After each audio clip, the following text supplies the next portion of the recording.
And now, ladies and gentlemen, please fasten your seatbelts. Welcome to PreneurCast. You know, business cards being swapped, beers being drunk. Can I say a nasty word? Can I say procrastination? With Pete Williams and Dom Gosher. how well did that go down? We can talk about that entire thing in a very another rant and soapbox episode if we want to. Visit us online at PreneurMedia.tv. Hello everyone and welcome to another excellent episode of PreneurCast with me, Dom Goucher, and him, Pete Williams. Hey buddy, it's good to hear your voice. It feels like it's been forever. It's only been 2 weeks. Yeah, I know. I'm sure with the new addition to the family, 2 weeks seems like a really long time. Oh, mate, you know, knock on wood still. He has been a little champion recently. You know, obviously the first 4 or 5 weeks are always interesting with a new family member, but you know, the last few weeks he's been sleeping like a champ, going to bed about 10:30, wakes up between 6 and 7 in the morning, sleeps straight through without a feed. We've been extremely lucky. It could change any moment. I understand that, and putting it out there in the world like this is probably going to get bad karma, but yeah, he's been a great little sleeper and been a little champion lately, so it's been a lot of fun. He's starting to grab things and smile when he sees you in the morning and all that sort of stuff, so it's been some good experiences. Excellent. Yeah. I need, do you know, I have to applaud you actually. You know, I was sat there waiting. I have a little kind of a kind of buzzword bingo game that I play with parents. It's how long can they go without mentioning bodily functions? And honestly, man, you win, hands down. Hands down. You didn't even mention one. It wasn't how long did you go? You didn't mention any. Yeah, that was amazing. There's I'm a line. impressed. There's a line that I don't want to cross on the show. Okay, fair enough. Maybe we can do an after hours edition. I can tell some stories. Excellent. No, it's been a lot of fun. And you've managed to do your usual kind of busy little self stuff in between shows, haven't you? You've been out there getting new guests and people to interview, as well as your day-to-day stuff. You know, as we always say, you're out there running your real world businesses. But from the preneur point of view, you're becoming a bit of a man in demand with these interviews, really, aren't you? Yeah, well, there's been a lot going on. I seem to have been able to get back into a bit of a workflow and system and organisation sort of stuff, which is good. So yeah, definitely got a few interviews lined up. You know, one today, which we'll talk about in a moment. Yeah, a lot happening really. There's in the process of getting the entire blog redesigned and the website, and a whole lot of changes around PreneurMarketing.com are coming probably about a month or so away now. I guess. Maybe a little bit longer. But yeah, we're going to sort of merge a few things together, and got a whole bunch of other stuff coming out content-wise and things like that, which is going to be pretty cool. Some little articles and reports we're working on, which will be completely free.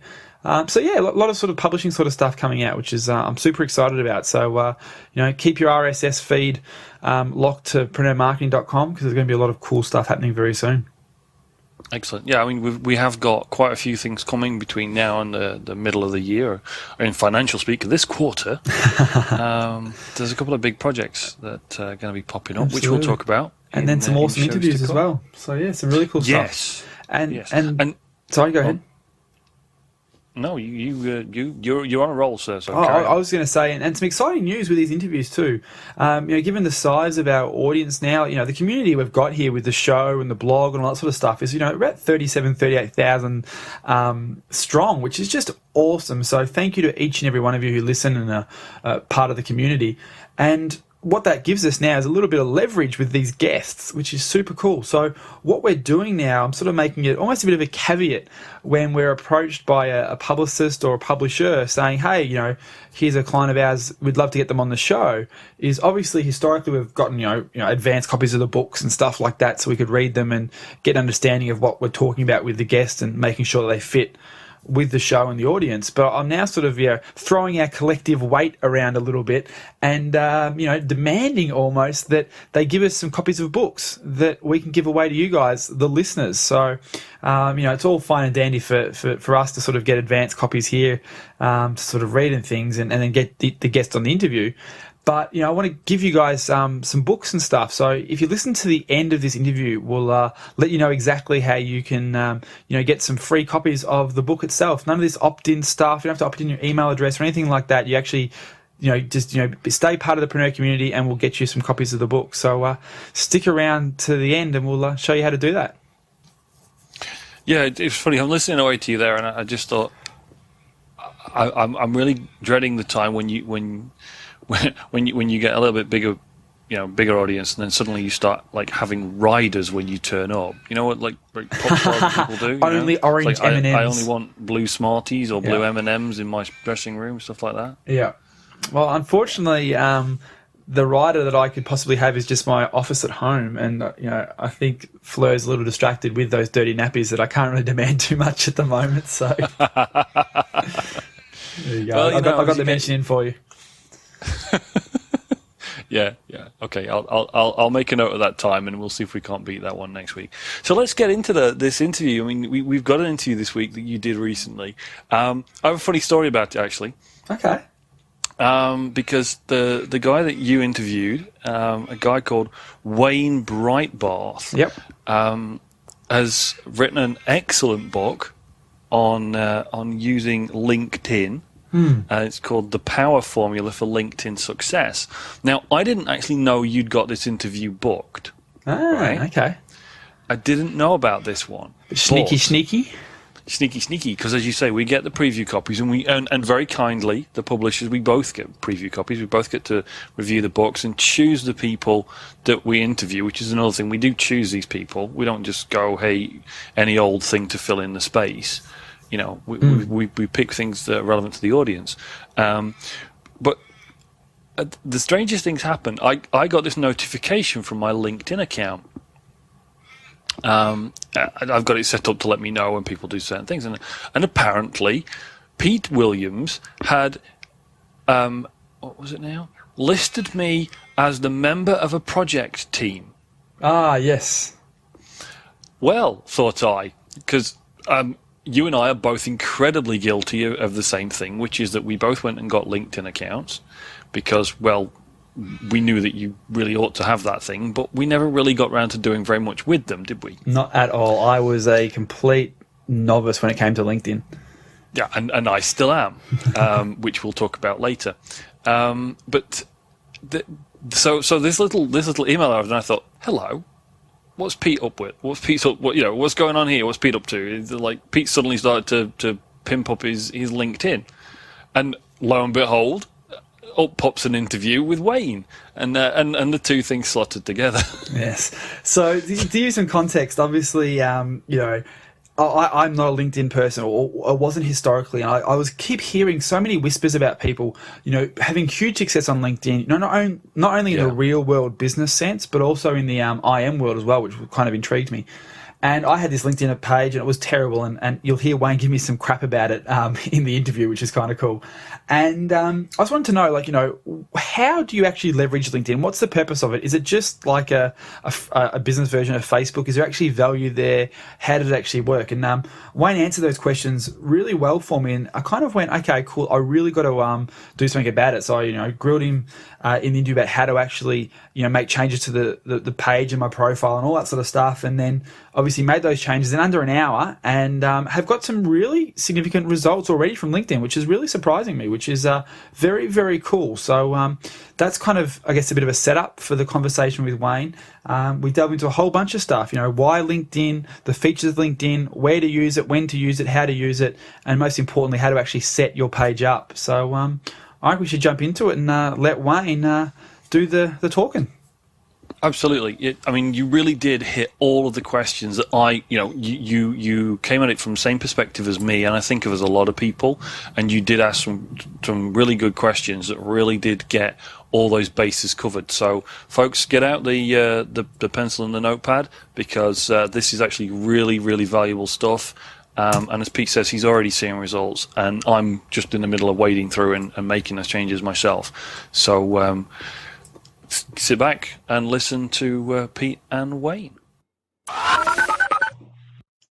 Well, Wayne, thank you so much for joining us today. Appreciate your time. It's great to be on. I thank you for having me on, Pete. No, well, so the book, The Power Formula for LinkedIn Success, is in its second edition, and as I think you're well aware, and I've probably mentioned it on the show before, I am not a big LinkedIn user. I'm a big Twitter user, Facebook for personal social reasons, and use a lot of the web to market and promote my various businesses. And LinkedIn, I think, is something that I should be using in my business life, not just my sort of preneur life, but in my business life with the telecommunications company. We sell and install phone systems all around Australia, and we probably should be using LinkedIn a lot more to build that network, get leads, make sales and stuff like that. But traditionally, with my perspective, I've always seen LinkedIn, I guess, as kind of a job seekers kind of thing. I've got a couple of friends who work in recruitment, and they love LinkedIn in their business to sort of headhunt people and stuff like that. I never really built that bridge and understanding of how LinkedIn can work for a quote unquote entrepreneur who isn't going to go looking for a job. So I'd love to get your take on sort of, how do you describe LinkedIn? Because, what's your take on LinkedIn as a description I know people probably think of it as a social media for business, but what's your take on it? How does it work in your world? Well, you're sure right about the job seeker thing and the recruiter thing. It's a great tool for both those audiences, but the bulk of my time and the way I see LinkedIn is just, the largest database of business professionals we've ever had. Yep. And when you just step back and think about that, that's got to be worth something to everybody, right? The fact that we can now search this database looking for certain people, for experts, jobs, employment, suppliers, vendors, customers, strategic partners, you name it, investors. We never had that before. And I just think if you just think of that, it's unbelievable search engine. And so that's my starting point always is to understand it's the largest business professional database of people that we've ever had. And then secondly, to make sure people understand how critical it is because of that. The reverse side is then you better have a darn good profile because people are checking you out. No doubt you probably checked out mine and probably had a second thought about coming on the show. I gave you about a C minus, my friend. Okay, well, it's a pass. I'll take a pass. That's a good start. You didn't at least fail me. So I guess this is the thing. It's more than, or it kind of is somewhat like a Kevin Bacon style social online network. The whole 7 degrees of separation Kevin Bacon type scenario, isn't it? That's the whole premise of it too, where you have connections and you can see how many connections you're away from the person you want to contact and stuff like that. Is that a fair assessment as well? Yeah, as you know, in my book and my talks, I usually start off with the Kevin Bacon thing because people get that. We've heard that for years now. And yeah, that's exactly the starting point. The starting point is to know that LinkedIn is really not about your friends, because we don't need another place to keep track of our friends, but it's who they bring with them. Yeah, their friends and then their friends. So it's sort of a first, second, third degree is how they keep track of things on LinkedIn. 3 degrees. Yeah. So with it, using it from a networking perspective, I guess it's a great way to go. Okay, this is a person you highlight and you identify a person you want to connect with, whether that's for strategic partnership, maybe some consulting or getting advice from them. Maybe it's a venture capital investment you're trying to get, or obviously job seeking scenario. Is the whole idea is you can go and search for that person and then work out the bridge and the connection between those people, and then ask for introductions and all that sort of stuff. Is that kind of one of the biggest premises and uses of it, in your opinion? Yeah, the searching and trying to connect, leveraging your first degree connection is a very important part. But the other part is being able to understand by looking at somebody's profile how you strategically should approach them. What is it on the profile that helps you sort of strategize how you should approach them to see how you could work together in whatever way.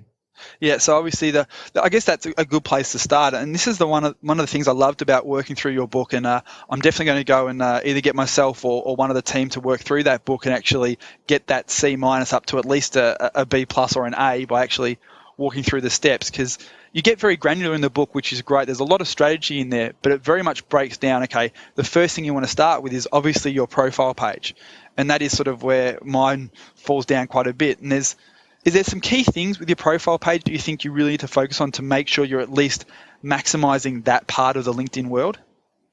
Yes, if people keep this in mind, Pete, at the 35,000 foot view, your profile is all about keywords and stories, keywords and stories, keywords and stories. If you keep that in mind as you're crafting your profile, you'll do your profile much different than just, hey, Wayne, I loaded my resume up. It's pretty good, don't you think? Because it looks like a resume. People think they're sort of done, but it's got so much more branding opportunity. But everything wraps around keywords and stories. Yeah, so the keywords, obviously, I'm guessing for when I can go on there and I want to search for a social media expert or someone who can get angel financing for me or a joint venture partner broker, whatever it might be, is if I can go onto my LinkedIn profile and search for those sort of skill sets, and then it'll search my network and my connected network and coming back saying, hey, here's some people who can actually fulfill that need and support you.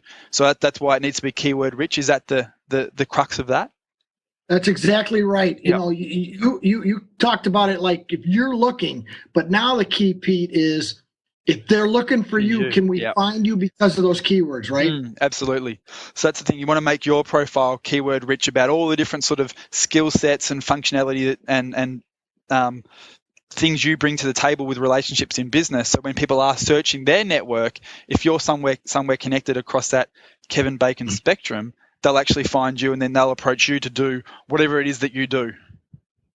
And one of the critical parts is if you ever did a search on LinkedIn, you'll see that there's a certain order about it, just like Google. And LinkedIn ranks your search results by the relevancy of the searcher.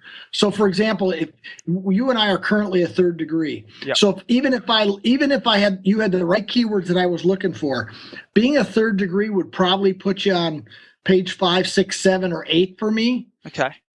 Where if we connect, which I'm going to make sure that happens tonight after we hang up, if we connect, you're now in the first degree. And one of the most important factors in the relevancy formula on LinkedIn is relationship. And you will have moved up to probably page 1 or 2 just because of that relationship moving up. Connected, yeah. So the whole idea, obviously, for LinkedIn is to say, you know this person already because you're a first degree connection. You have that direct connection. So, it's more likely you're going to want to use them to help you fulfill this need that you've searched for rather than some random person you haven't met. And then obviously it goes down. Like if you know someone that I'm searching for, then that'd be higher in the results because you can make that introduction for me to that third party. Is that correct?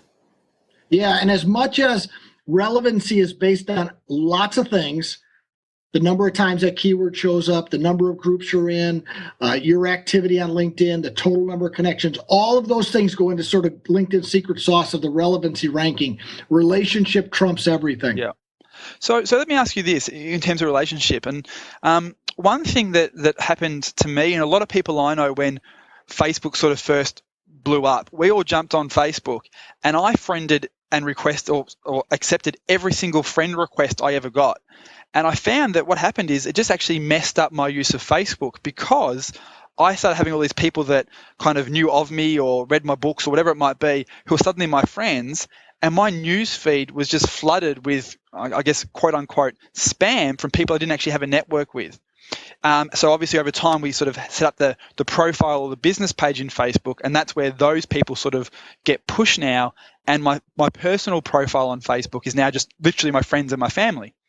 Is there a similar issue with LinkedIn about can you over accept people? Because I get LinkedIn requests all day. I've got hundreds of LinkedIn requests that I haven't actually accepted yet because I haven't really delved down that path too much, and I don't want to screw up my LinkedIn ability by accepting people I don't actually know, a la the Facebook issue. Is that a concern in LinkedIn or not really, given the way it's been designed and structured? No, it's a concern just like Facebook, and like. It all revolves around your strategy. Let me give you a perfect example. When I was doing just office furniture here in Wisconsin, and that was my only business that I was involved in, I had about 800 people in my network, first level connections, and I knew every one of them because that was the only thing I was trying to accomplish. I was making sure I was connected with people in southeastern Wisconsin because that's where we sell our furniture and so on and so forth. Now, I might have some people out on the fringes that were friends and college buddies and that kind of thing, but I wouldn't accept connections from just anybody. Well, now, because of my book, and you're an author too, so it gets a little tricky when you start being an author, which is sort of a worldwide thing. Then you have to decide what your strategy is going to be when it comes to those kind of connection requests. But I can tell you that I've had some business develop right out of connecting with people who simply wrote me a connection request and said, I bought your book, I really liked it, and I'd like to connect with you. And the next thing you know, I'm helping their company with a webinar series on LinkedIn or whatever. So, but that can happen, Pete. So I try to consult with people and say, listen, you should know why you're connecting with people. You know, your friends and all that, great, go ahead and do that because you trust those people. But then when you start moving past that, have a strategy behind it. You know, why look at their profile and say to yourself, listen, if I met this person in person tonight, would I like that? Yeah. I guess too, like my initial thought process around this, and this is just my initial naive strategy, is that if they're approaching me, they're going to know who I am, obviously, and want to connect with me. And then if LinkedIn is being used to make connections and expand my network of potential relationships, if there's someone that person knows that I actually want to connect with in the future, if person A has approached me and then I go back to that person and go, hey, I know we've never met, but you actually asked to be my connection on LinkedIn because you've read my book or you know me. I actually noticed that you know somebody else that I'd love to connect in. Can you make that introduction for me? My assumption is that person would love to do that because they've seen you in a position that, hey, you're an author, I want to be your connector. So you can ask favors of that person. Whereas on the other side of the coin, hopefully I've explained this clearly and articulately, if I just go and start personally requesting connections with people I don't know, they're going to be reluctant in the future to recommend me because they don't know who I am. So I feel initially that accepting requests can benefit the use of LinkedIn, but going out and requesting people you don't know won't necessarily benefit the outcome that I can see LinkedIn providing me as a business owner. I think your comments are spot on. Cool. All right. I'm starting to learn this LinkedIn thing. It's obviously the book. There's some good content in the book that is rubbing off on me, which is great. So taking this a step further, something else that I get every single day with my unused C-grade LinkedIn profile, besides just requests for people, is recommendations. Now, I'm not going out and soliciting recommendations on LinkedIn, but I'd love to get your take, Wayne, on firstly, obviously, describing what recommendations are and how they fit with the algorithm and the benefits of LinkedIn. But why is there any benefit for a person actually recommending me, even if I haven't actually asked for that recommendation? Now, I think you're referring to endorsements, aren't you? Endorsements, that could be it, yep. Right. Okay. So just a little bit of background. Recommendations have been around for a long time, and those are where you actually write something specific about a person. And I still like recommendations. I think they're great differentiators on your profile. But what you're asking about, and believe me, it's caused a lot of questions, is this whole new thing called endorsements, which came out, at least in the States, last fall. Okay. And here's the story behind endorsements. And people can endorse you for skills. And skills are things that are words that you put on your profile, specific words like LinkedIn trainer or office furniture or interior design or entrepreneurship. So they can be not only skills, they can actually be products and services that you sell. Mm-hmm. And once those are on your profile, people can come in and just very quickly, sort of like a Facebook like, click the plus sign and give you an endorsement. But they can also endorse you for words that LinkedIn is prompting them to say, hey, would you like to endorse Pete for blogging? Mm-hmm. And if you've never had blogging on your profile and your friend send you that request, LinkedIn is basically saying, do you want that blogging to appear on your profile with one endorsement from this friend that wanted to do it? And that's what's happened to a lot of people, is they've ended up with skills and accordingly endorsements attached to them for some skills that they don't even care about, like basket weaving. and they think that they didn't accept that skill and ultimately the endorsement, but they did. They just didn't realize what was going on. So what's going on with this whole endorsement thing is it's LinkedIn's way of helping their number one product, which is their recruiting products, where they help these really big companies find the right employees. And so the endorsements, if you just think about it this way, Pete, endorsements are sort of like the Yelping of people. Yep. Awesome. And long term, I think what's going to happen is it's going to become part of the search relevancy if it isn't already. And long term, I also think guys like you and I will begin to take notice of them when we're trying to make a decision between person A and person B. And we look and I see, well, this guy's got 300 endorsements for social media speaker, and this guy's only got 20. Well, I'll call the 300 guy first because evidently he's got a lot more fans. Yeah. So it's a ranking sort of system almost. Well, not ranking, probably not the right word, but so what's the difference then? Where that's obviously endorsements, which I clearly was using the wrong vernacular. What are recommendations, and how does that fit into the ecosystem of LinkedIn? So, the recommendations, of course, they take people a longer time to write for you, but they can be more descriptive. And I think they're actually, to me, they're just better. But how they fit into sort of the ranking system on LinkedIn, I can tell you this. Recommendations have always been a part of the ranking, and a person that had more recommendations than another person will get some preferential ranking. And I don't think that's gone away. And I'm not sure whether endorsements trump recommendations or how that all works, because, LinkedIn's not going to tell us exactly how things work. We just have to keep toying around and trying stuff.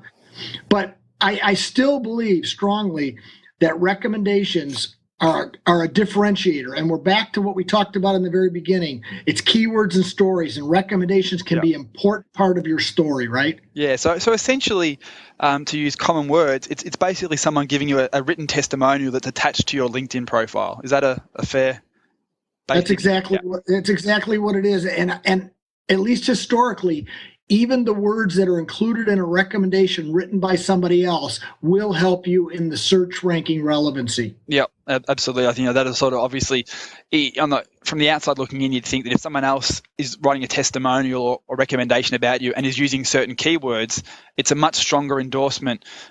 I'm using, obviously, crossing over languages here, but it's a much stronger reinforcement of that skill set in your profile than you just saying, I'm great at this thing, because, something I rant and rave and get on my soapbox about quite a bit is every second person nowadays is a social media expert because they know how to open an iTunes or a Twitter or a Facebook account. Whereas if someone else says, okay, now this person actually is a social media expert like yourself, then it's a much more weighted, keyword for you and yourself. For sure. And the other beauty about recommendations, Pete, is they're going to be with us forever now. Yep. And you can reference people to them when you're saying, hey, take a look at this recommendation. It's a company just like yours that I helped. People have not had that kind of a file system that we've been able to carry around, let alone have it online. It's really powerful. Is there a way to let's say, for example, we have a client in a particular business unit that we have, or a project, something like that gives us a testimonial, let's say in the real world.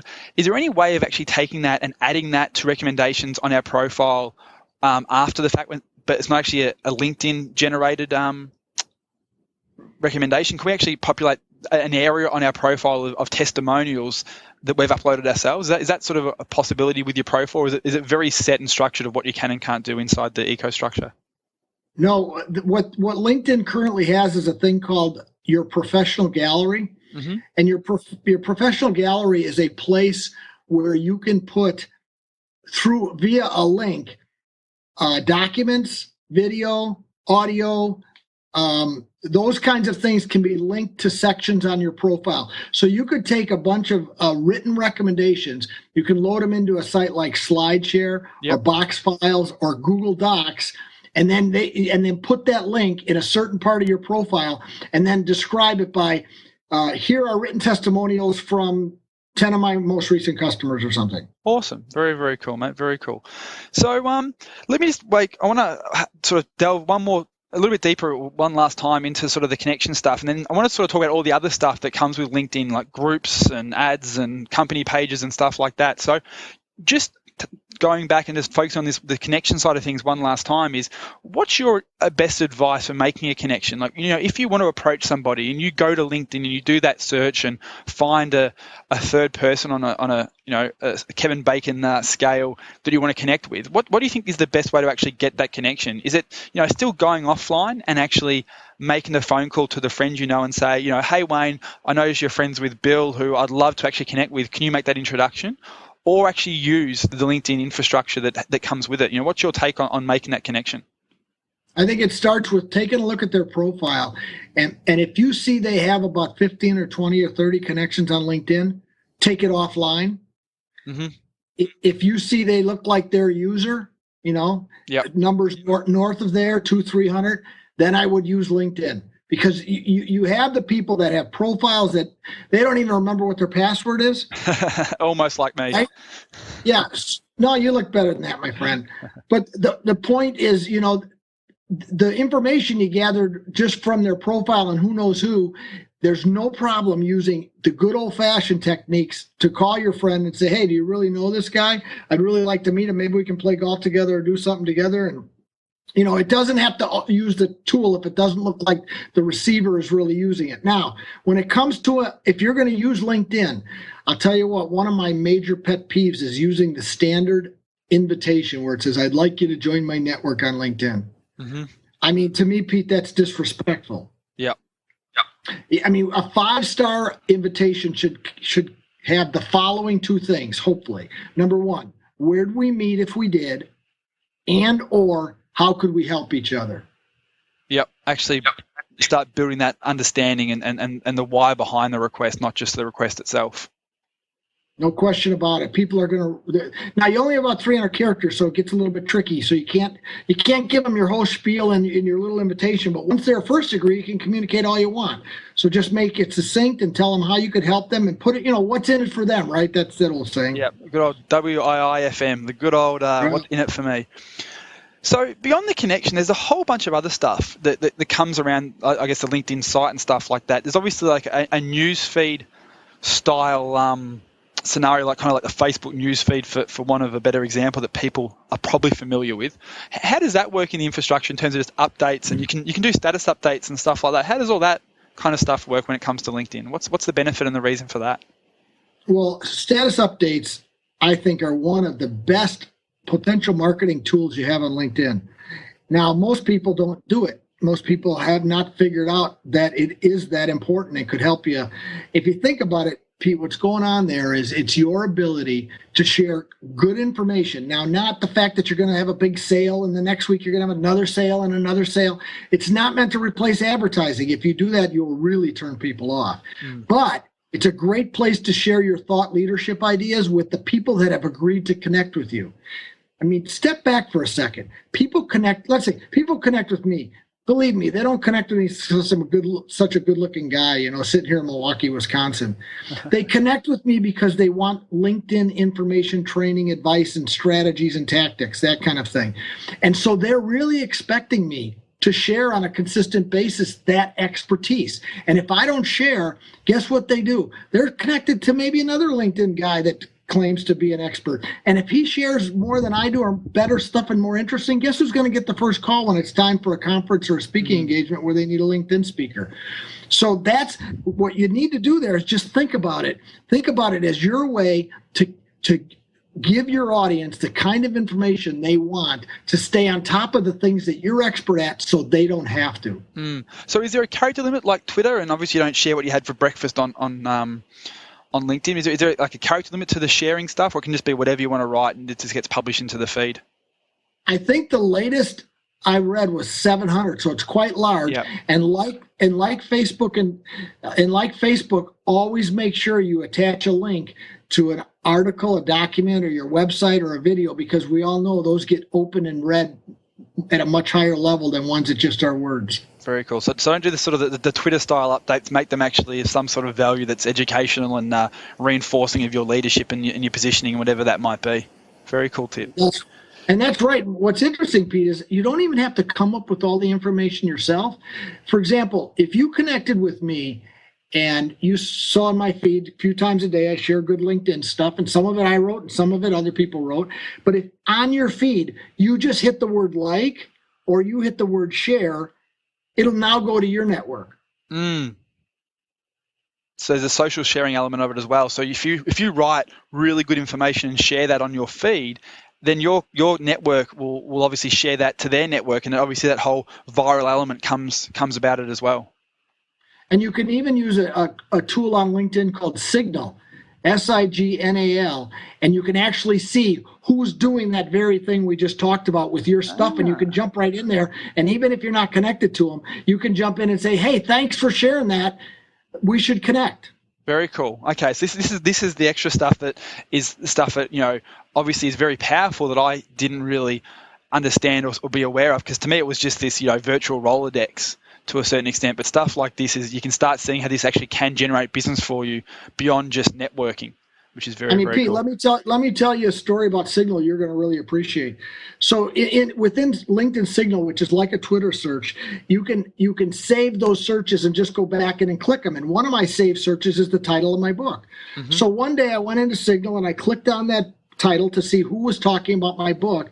And one of the chambers of commerce down in Atlanta had just posted a status update from the executive director, and she said, we're going to study the power formula for LinkedIn success in our business book club for the next 8 weeks. Hope to see you Tuesday. Now, I don't know this lady. She was a third-degree connection at the time, but I read that. So in the comment box, I sent her a little note and said, that's really nice. I hope you enjoy the book and your group has a great time and learns lots about LinkedIn. But I'll tell you what, I got an idea. Can we talk?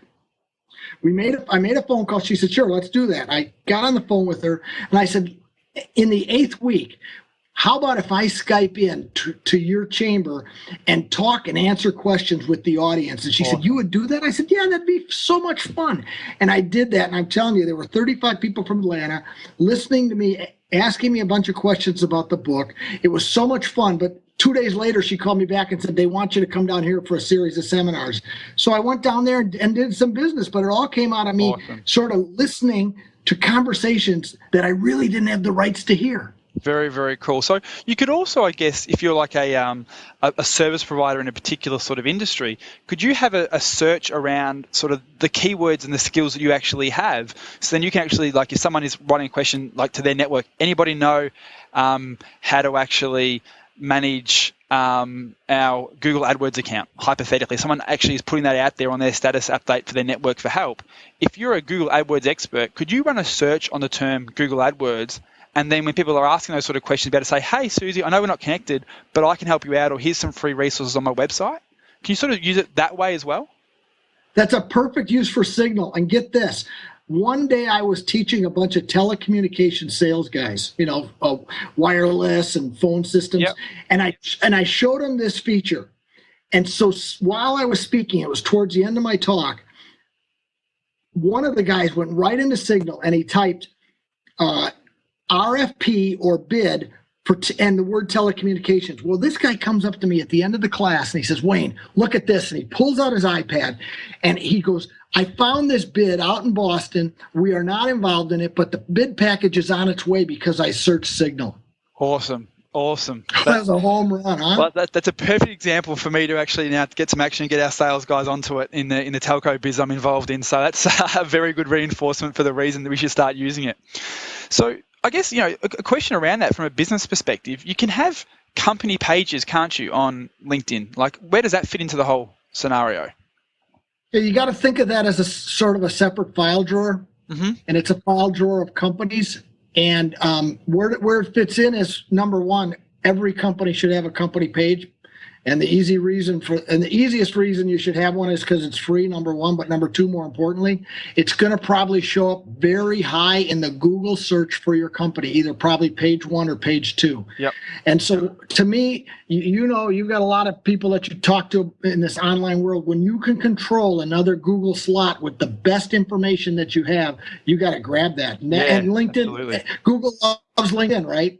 They love this. So company pages are just that. They're sort of another page, sort of another website where you can populate the page with status updates that come directly from a company, which go to now followers, not connections. You can post products and services. You can get recommendations.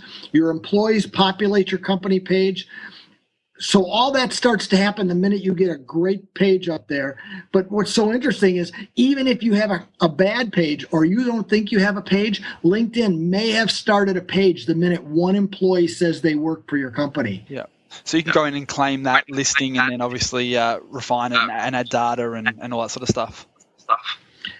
Since they added the capabilities of products and service and recommendations, and more importantly, status updates, it's now become a great marketing tool. Very, very cool. Now, the one last thing that I'm aware of with the whole LinkedIn scenario that I'd love your take on is groups.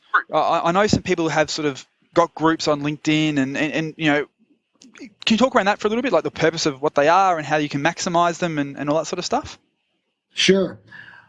Groups are a highly rated feature on LinkedIn. I do a survey every year with my audience asking them the features they like, and groups is always in the top 5. So what's going on with groups is really just that ability to hang out with people that are, people you'd love to hang around with in person if you could. So it really is industry groups, chambers, where you went to college, hobbies, all those kinds of things. Just reasons for business folks to hang around a topic or a cause or an issue or an idea. Now, that's the easy part that sort of everybody gets on groups. Okay, so we sort of hang out together and we communicate, we share information, and maybe we even pull a relationship offline that we started in groups. The part that people don't get about groups is that groups are a part of the relevancy ranking. So in other words, Pete, back to my example, if I was looking for what you do, and let's say we weren't connected even at the 3rd degree, and I searched for the keywords that you have, you would be way out there, page 10 or whatever. But the minute you and I join, let's say, the social media marketing group together, your relevancy will have risen with me that you might even show up on page 1, 2, or 3 in amongst the first and seconds, because LinkedIn assumes we're more relevant to each other because we now hang out together in a group. Yeah. So you've got that sort of mutual interest almost to a certain extent. So very cool. Can you have closed groups as well? Like we have, like anybody can join the group, or can you have sort of administered groups where it's like just closed for the people involved?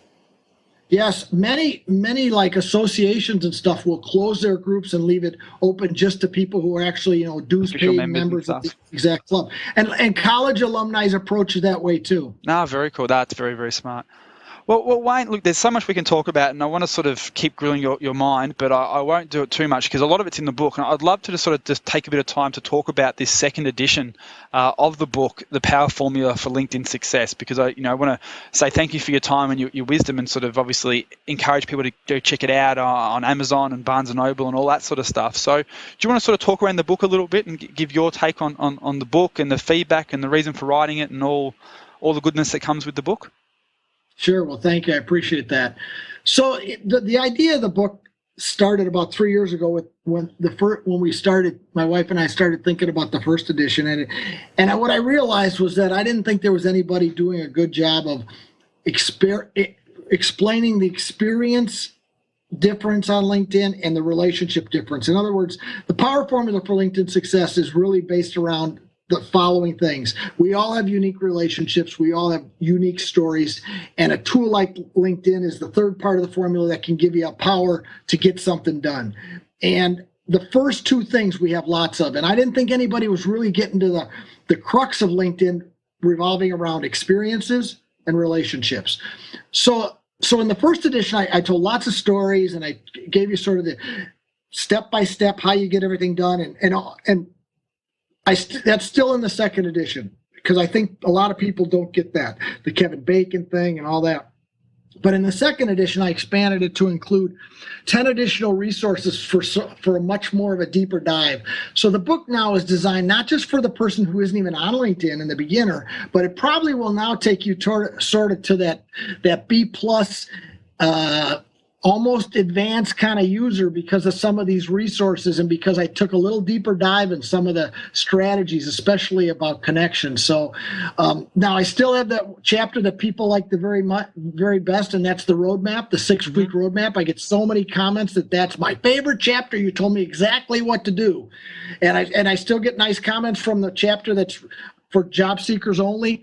And then I even got a chapter in there that's just for college students, and I get comments all the time from that audience too. So it's an easy read. And when I wrote the book, Pete, I wanted to write it in such a way that if you took a 2-hour flight, which in the States, that's sort of what we all do. Yep. By the time you landed the plane, you would understand how LinkedIn worked, and you could go back to your office and go through the screenshots and the chapter by chapter steps that I outlined. Yeah. And I have to say, reading through the book myself, I'm literally going to give chapter 19, which is that roadmap, to one of our team and say, hey, can you go and just work through this over the next 6 weeks? Because it's designed to be 6 weeks. Was it 2 hours a week? Is that kind of the idea of each week you go in and do that one element to improve your profile? And so that's easy for one of my virtual assistants or one of the team members here in Australia. I'll probably give it to one of the virtual team, one of the outsourced team we have, and say, hey, just work through this and actually go. Each week, just spend 2 hours a week working on this, or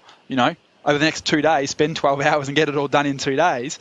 Because it's not going to be my time. I'm going to leverage that because they have access to all the information about me, so they can easily populate it to about 95%, and I can just go in and refine it and tweak it as needs be.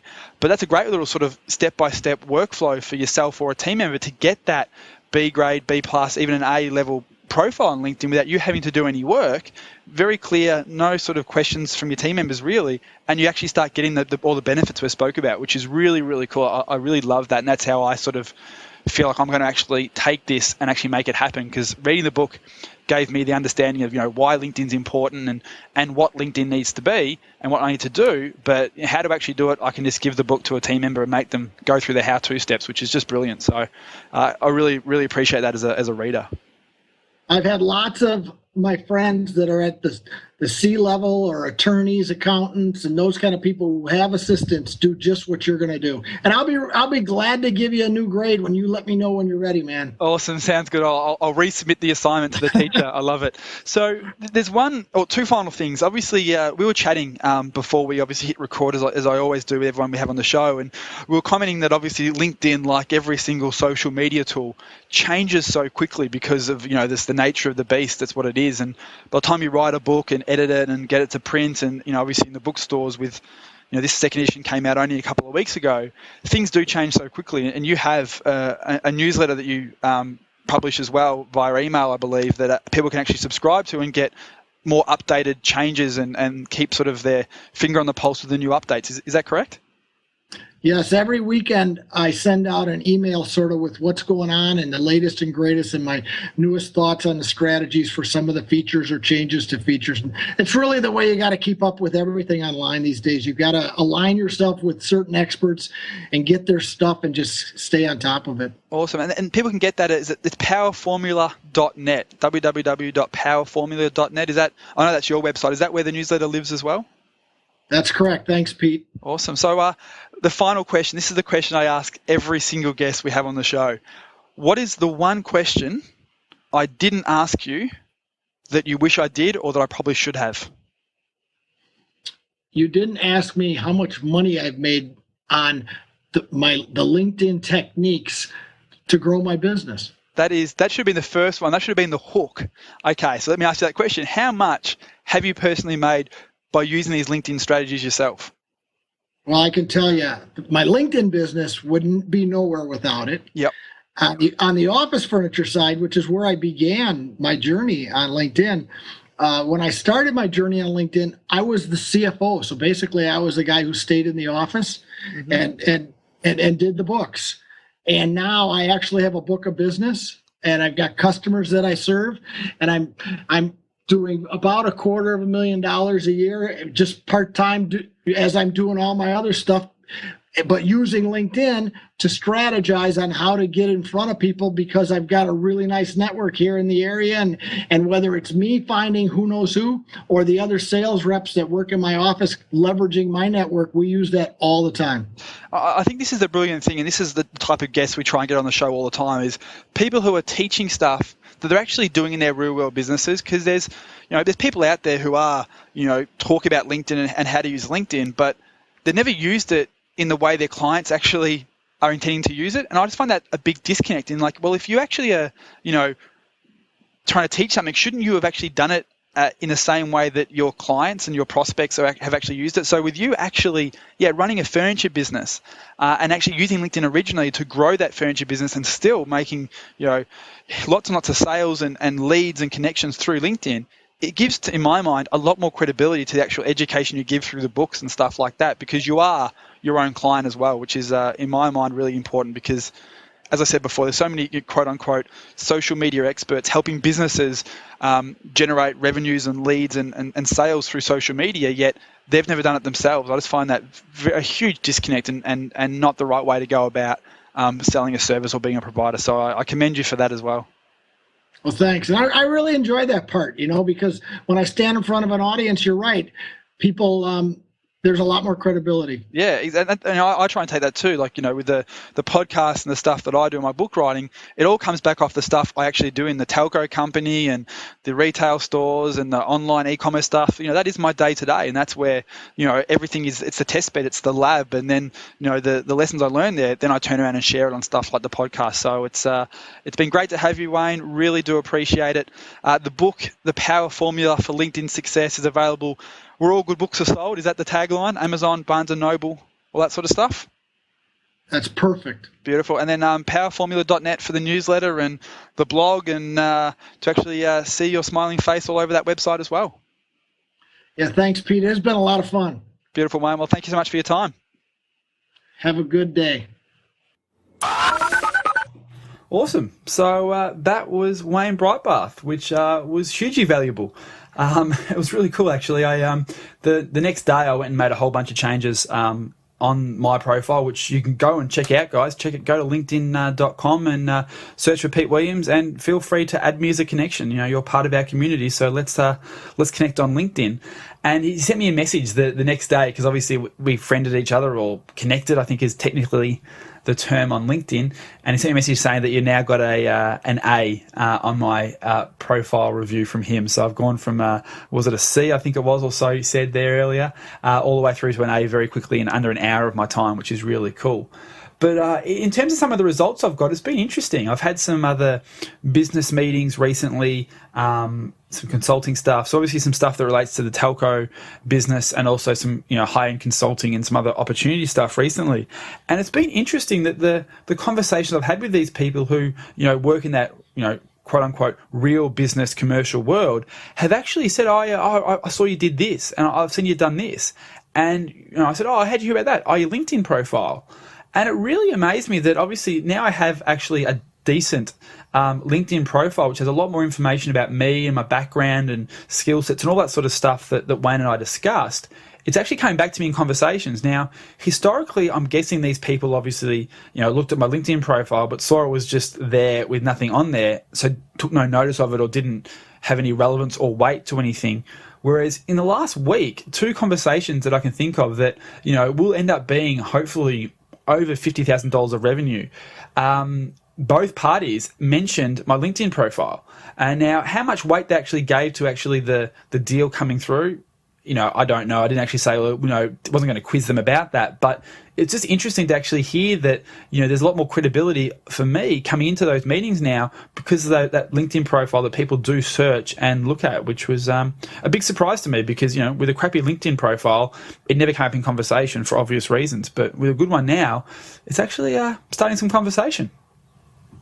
Well, I don't know so much that it matters about the credibility as just that it's a source of structured information. And if you fill it out, with your history and your experience, if all that stuff lines up, then people can find something out about you.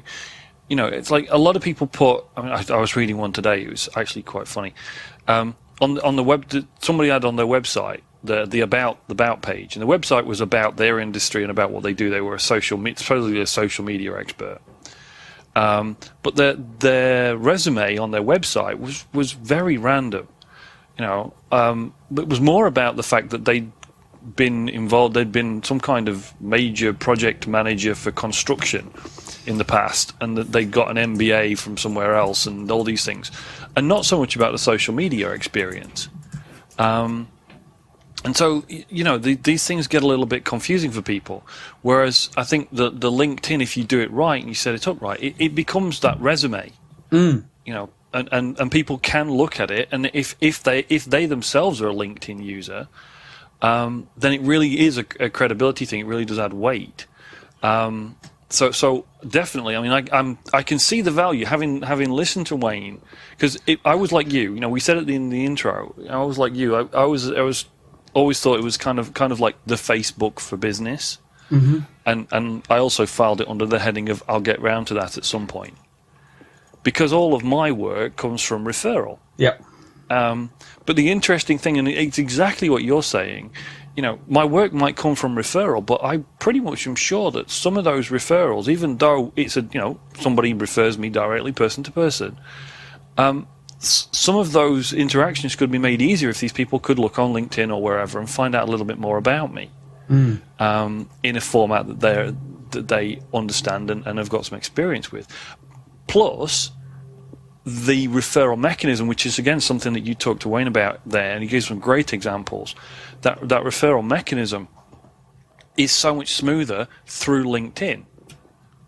Yeah. It really, I mean, the whole point of LinkedIn is basically facilitating the introduction and referral mechanisms. But I have to say something, okay? I have to say, you let me down. Ooh. All right? I was very disappointed because I'm listening away, and of course Wayne comes in and he scores you, he gives you a score, and he says, when you update yours, let me know, I'll have a look, I'll give you some tips. Where's my look, eh? Where's my grade? Yeah? Sort yourself out, why don't you? Oh. Actually, all joking aside and slightly serious, I'm very glad he didn't look at mine, because you got to see. Yeah. I'm not sure I would have actually got a pass. All right, so folks, as Pete says, please go on LinkedIn, search for Pete. Search for you as well. Join the network, be part of the Preneur group, but just give me a little bit of time to catch up, all right? Go and connect with Dom and then look at it again in a couple of weeks' time. Or if he hasn't updated it, give him a lot of crap. Just post on his wall. Yeah, accountability. Give him some accountability, absolutely. That's a good point, actually. Public shaming on the show. Out of me, Pete. Just get the entire audience to just hammer my LinkedIn profile. Thanks a lot, dude. So let's talk about how people can get some copies of Wayne's book. Now, it's really cool. Absolutely, yeah. This is a great thing. This thing that we, as you said at the beginning, we've got this amazing kind of audience that we've got behind us now, and it really is bringing benefits not just to us but to the audience, because we can go and we can say to these publishers, look, what have you got for the audience? What's in it, other than this excellent information from guests like Wayne? And so how many copies have we got? With Wayne's book, I'm not exactly too sure, unfortunately. I'm thinking about half a dozen, but I can't guarantee it because they're apparently on a plane somewhere between America and Australia. And then I'll probably have to box them back up and send them back to our audience in the States, which is kind of ironic. Yeah. But I don't really know. It's going to be at least 3 or 4. I know there's at least 3 or 4, but there may be up to half a dozen. So again, speaking with the publishers, the angle I was able to use to negotiate this deal was all about getting more exposure for their author, because that's the whole idea. Is obviously the author coming on the show here is already getting exposure to our huge audience, which is awesome. But the angle I use for them is, well, if you give us some books away, we can use that to help our community share the interview and share the story. So basically how it's going to work is, if you guys can help share the show, if you write a blog post about this interview, about what you've learnt, about the changes you made to your LinkedIn profile, if you share it on Facebook, if you share this episode on Twitter, if you go and write a comment on iTunes, which obviously helps our ranking, which gets more exposure for the interview with Wayne, and then let us know what you've done. So simply send an email to support@PreneurGroup.com, support@PreneurGroup.com, and let us know what you did. Whether it's anything you can, you create a little YouTube video about the changes you made to your account based on this interview with Wayne. You're sharing it on Twitter, Facebook, Google+, whatever you do, anything to actually help us get more exposure for Wayne and his book classifies as an entry, so to speak. So let us know what you did via support@PreneurGroup.com, and then in about 2 weeks' time, in about 2 episodes' time, we will let you guys know what the winners did. And there's no sort of weight awarded to the more effort you do necessarily. Obviously, it's purely at Dom and I's discretion who we give this to. So it could be the funniest, it could be the biggest, it could be the most impactful, whatever it might be. We're just going to choose, the amount of, if we have 3 or 4 books, we'll choose 3 or 4 entries and say thank you very much and ship you a copy of Wayne's hard book, printed, none sort of PDF stuff. This is the physical book shipped in the mail to your home or your office, so you can actually read it and make those changes as well and get a bit more in depth with your own LinkedIn success. Absolutely, I'm loving this because every week we kind of on the show we talk. We at the end we say if you like what we do, please give us some feedback, and we really do appreciate the feedback. We appreciate the fantastic comments we've had on the iTunes store, and people have been visiting the website at PreneurMedia.tv, and that's all great stuff. But we're trying to kind of add even more value than we normally do by getting these authors on, by getting these people that have got great content, and bringing it to you, and then also to say thank you if somebody is doing this, helping us promote the show, helping these authors promote their books and things. That's what this is all about, giving something back even more so. So it's not a bribe, it's a thank you. That's it. That's absolutely right. It's not a bribe, it's a thank you. When it finally turns up on the plane from wherever it comes from. Exactly. Awesome, guys. Well, as always, thank you for being part of our Preneur community, listening to PreneurCast. We really do enjoy doing this, and all the emails and stuff we get from everybody is really appreciated. And as you know, if you've got a question that you want to have addressed on the show, or just a general question or some feedback or anything, support@preneurgroup.com comes through, and you get a personal response to every single email that you send us. So it's not about any sort of just black hole or Zendesk help desk. It's actually personal replies from myself, Dom, and the team. So again, thanks for listening, and we'll see you for the next episode of PreneurCast. See you soon, folks. You've been enjoying another fine episode of PreneurCast with Pete Williams and Dom Gaucher. Make sure to hang out with the boys online at PreneurMedia.tv or drop them a line via PreneurCast@PreneurGroup.com.